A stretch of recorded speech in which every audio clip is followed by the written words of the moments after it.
Hello, my dear students, and in today's video, we are going to talk about reading part 1, and specifically CELPIP reading part 1.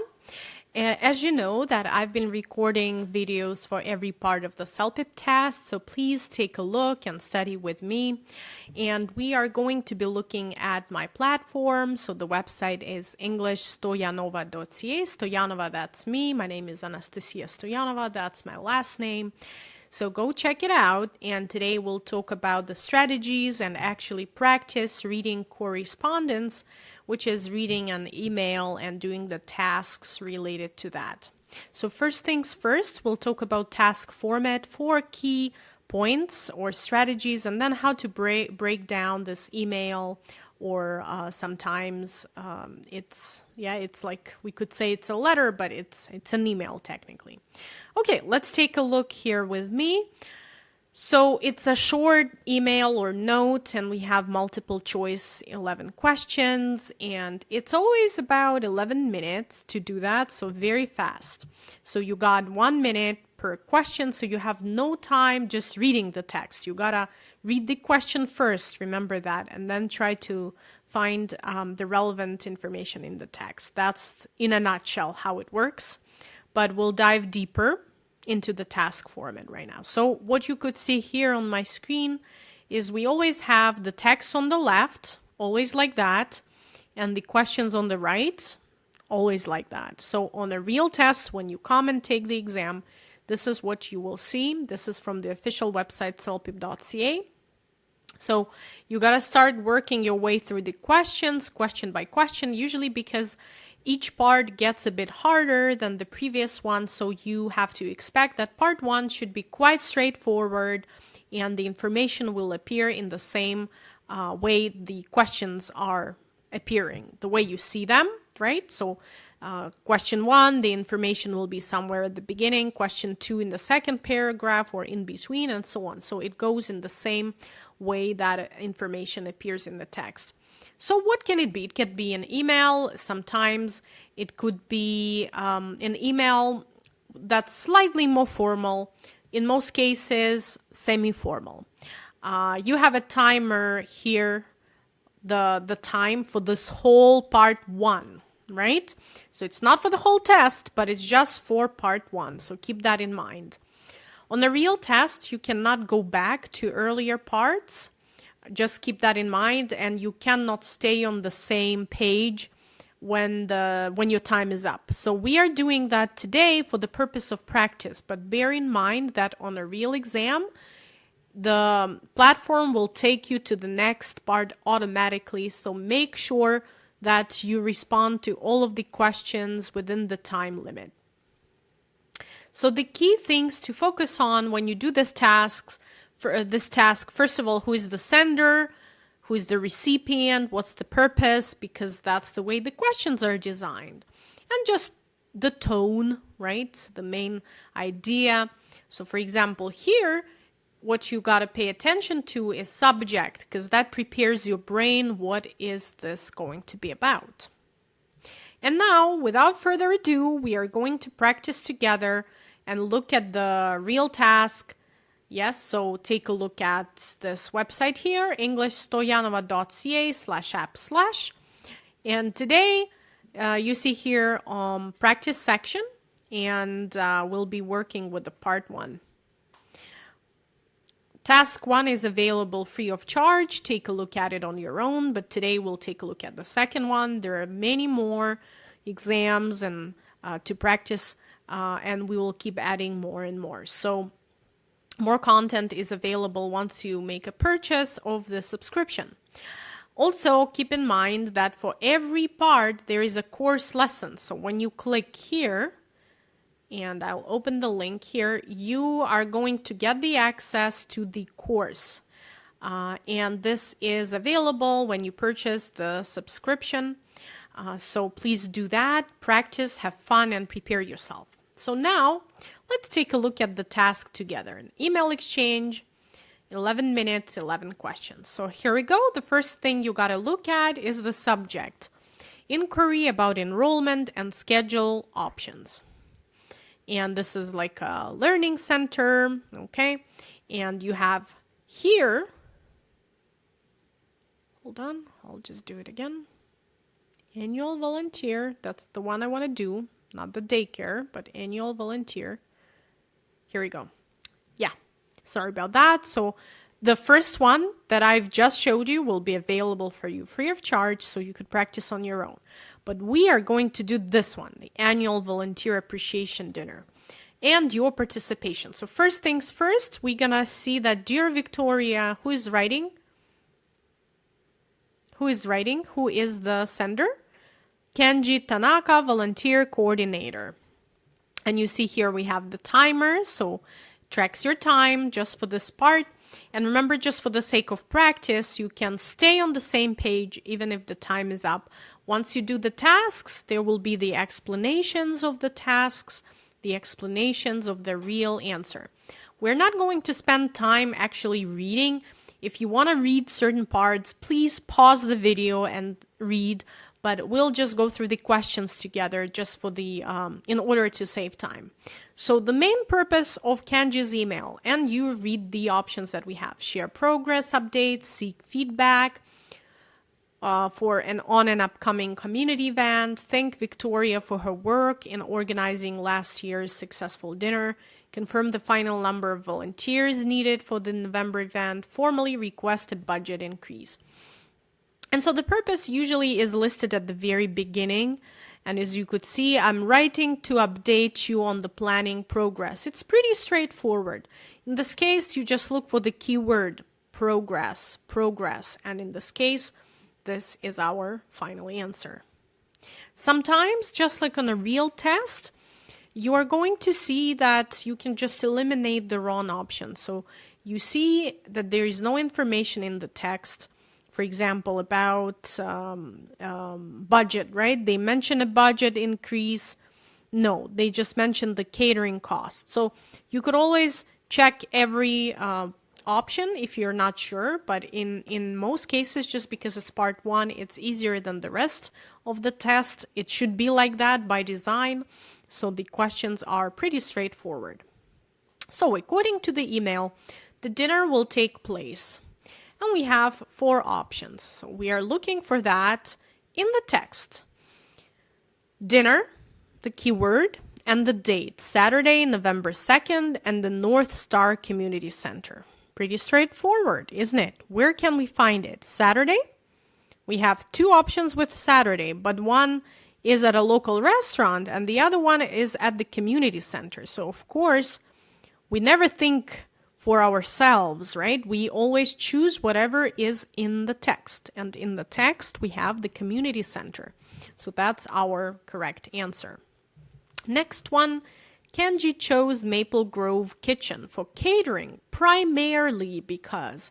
So basically, this word primarily means the main reason.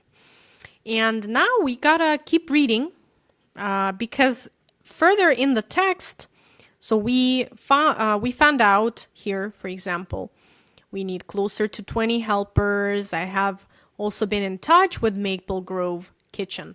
So we just keep looking at the keywords, in this case, Maple Grove Kitchen.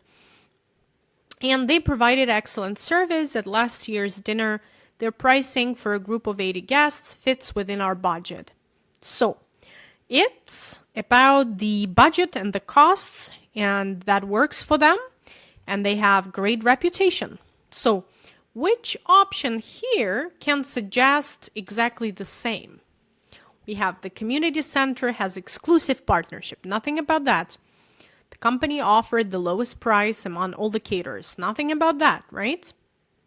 Because they're saying that it's within the budget. They don't say it's the lowest. So keep in mind, only refer to the text. Yes? If it's not stated, then it's wrong. We cannot choose that. The company delivered quality service at a previous event, and their costs suit the available funds. Is that so? Because next one is about personal recommendation. That is not true, simply not true. There is no mention of that. So this is our answer. This is our correct answer because here in the text we have this justification for our choice. All right, we can keep moving forward, and we are almost halfway through. So question 4, and again, guys, if at any time you need to stop, so just pause the video, read the options on your own, read this part of the text that I'm showing you. So because we don't want to waste too much time, otherwise the video would turn into an hour lecture, and I don't want that, right? So that's why please feel free to pause and read on your own. So question 4, Kenji's attitude towards the entertainment portion of the program can be best described as. So again, we are looking for the key word, entertainment portion of the program. Bear in mind that as the reading parts progress, so for parts 2, 3, 4, you don't expect the same wording. They might change the phrasing. Even in the previous question, do you see that they changed the phrasing? Yeah. Instead of quality service, we had excellent service. So we always have this kind of paraphrase. And question 4, Kenji's attitude, as I've read to you toward this portion. So what is she saying? She's saying that I'm feeling a little uncertain, because the word attitude, it's something that shows emotions, how the person is feeling, positive, negative. In this case, uncertain. So she has doubts, she's not sure, and she's open to suggestions if you have any other ideas that might be better, right? So let's take a look. Indifferent, like she doesn't really care. No, she cares, because she says I'm uncertain and she wants to solve this one. So she's open to suggestions. And the closest paraphrase would be this one, unsure and open to alternatives. Notice that in this one, gets a bit harder because that's a paraphrase. Uncertain means unsure, so not sure. Open to alternatives, open to suggestions. Also one more paraphrase here. Okay, sounds great. So notice that this is how it's designed on the real test as well. The questions follow the text, right? So you don't have to spend time reading the text. You only read the parts to find the answers, right? Just one by one. So do not waste your time, because you see time is valuable, and it goes really fast, as you see the timer here. So question 5, Kenji's request for Victoria's help with volunteers implies that, now this question type is actually, you gotta read the text and think about it, because implication means it's a logical guess based on what you've read. So this is important to understand. That's how they phrase that in most cases. So believes Victoria has connections in the community that could help recruit more helpers. Thinks Victoria should take over the role of lead organizer. Expects Victoria to personally attend and work as a volunteer.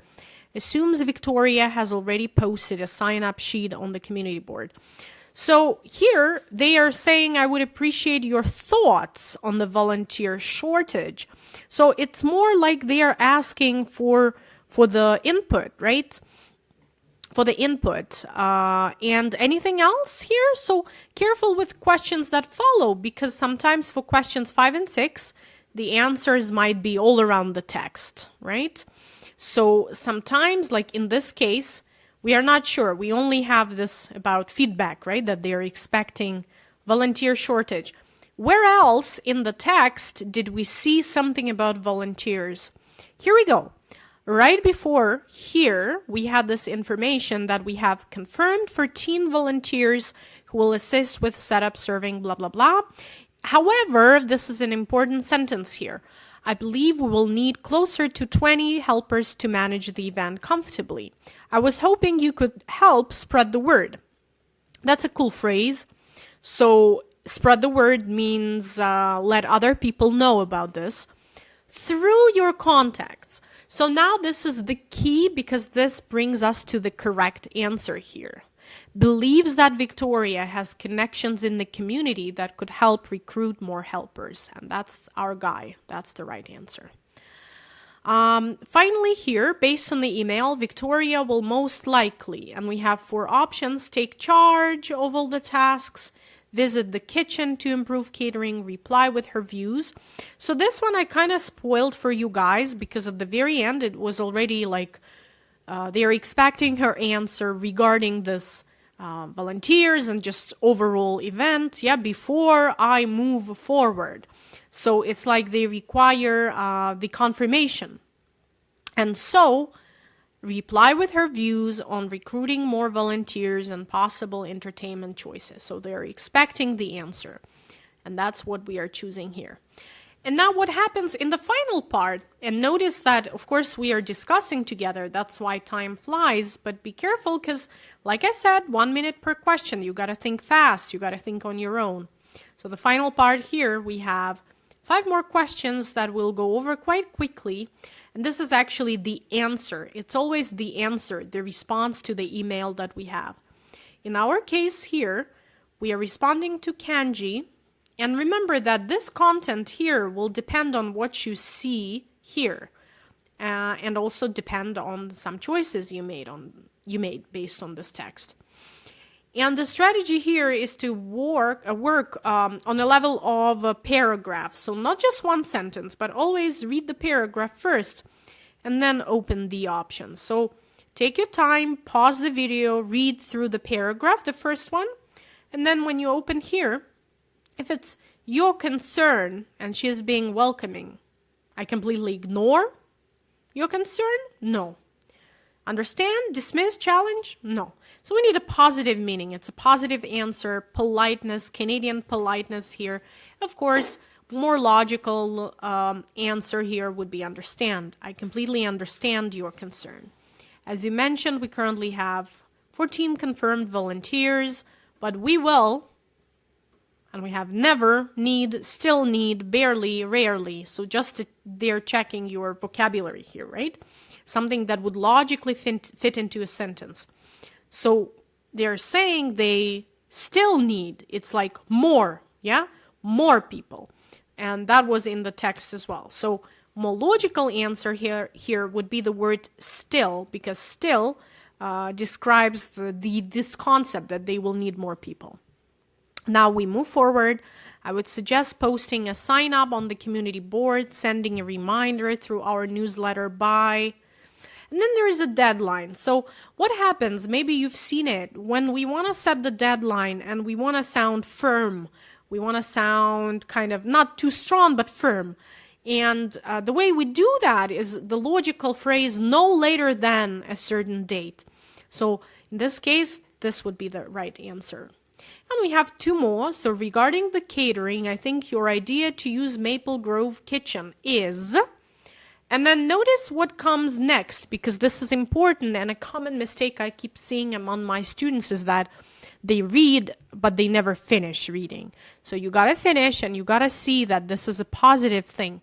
They handled last year's event very professionally, so it has to be a positive adjective. And the only positive adjective here is excellent, so that's the obvious choice.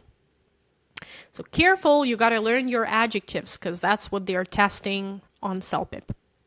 I'm confident that with your dedication, the dinner will be great. Concern? No. Again, it's a positive response. Everything's positive here. Complimenting. Success, burden, conflict. The only positive word here is success, obviously. Keep in mind that, again, the difficulty may vary. So on some other tests here on the platform, as well as on the real test, you might encounter some vocabulary that you don't know. So the more you read, the better. The more words you know, the better. And I hope that was helpful. Just to summarize, task 1, when it comes to the CELPIP reading, is always an email. Formal or semi-formal in most cases, sometimes informal. And we just work through the text as we go. We check the question and we want to find it in the text. If we are not sure, we keep moving, because timer is very, very crucial. That's why on the platform we created the conditions that are really close to the real exam conditions with a timer and everything. So now when we hit next, we are going to review the answers. And you see here, you even have the passage that you can expand on. And this part here, and it clearly shows you very nicely, beautiful design here, how it fits into the text. And every answer is also explained, referring to why it's right or wrong. So this is a cool tool when it comes to working on your own without a tutor, because everything is explained to you and everything is right there laid out for you. Every answer like that. And I want to point out that for every part of the CELPIP test, we have a course lesson. So if you click here and you have our subscription, and you could try it out even without subscription, there are some parts that are available for you. Very detailed. I'm not going to show everything, but of course, just so that you know that it's there and you can navigate like that. And also just to remind you that there was a practice section, but on your dashboard here, you also have a chance to do the mock exams as well. And we also mark your progress. So for example, let's say I was doing this part and I was doing this part several times. So all of my attempts are going to be registered separately, as you could see here, past attempts, and I have the progress shown to me. So I can do this part several times, let's say, right? Just to practice for the sake of vocabulary and memory practice, I don't know. Or I'm doing that as a teacher with my students or for the video recording. So that's quite nice. And what else do we have here? We have all kinds of things. We have the number of credits, AI credits to check your writing. We can set the exam dates, whatever we need. We have course progress shown here and recent practice. And we also have cool statistics here, as well as the guide that can explain how to use the platform, how to use the courses, the templates that are quite nicely done and checked, verified so many times by our team and myself as a methodologist. So I hope you're going to enjoy our platform. So once again, guys, please go to englishstoyanova.ca. I will put the active link into the description just below this video, just right in the description section. And I hope you enjoyed this video. And in the next video, I'm going to talk about part 2 and then part 3, part 4, and so on. If you haven't watched, please watch the listening videos. And then also I'll be putting out more videos regarding writing and speaking, and we are going to practice together. And I hope you have a great day and see you in the next video. Thank you so much.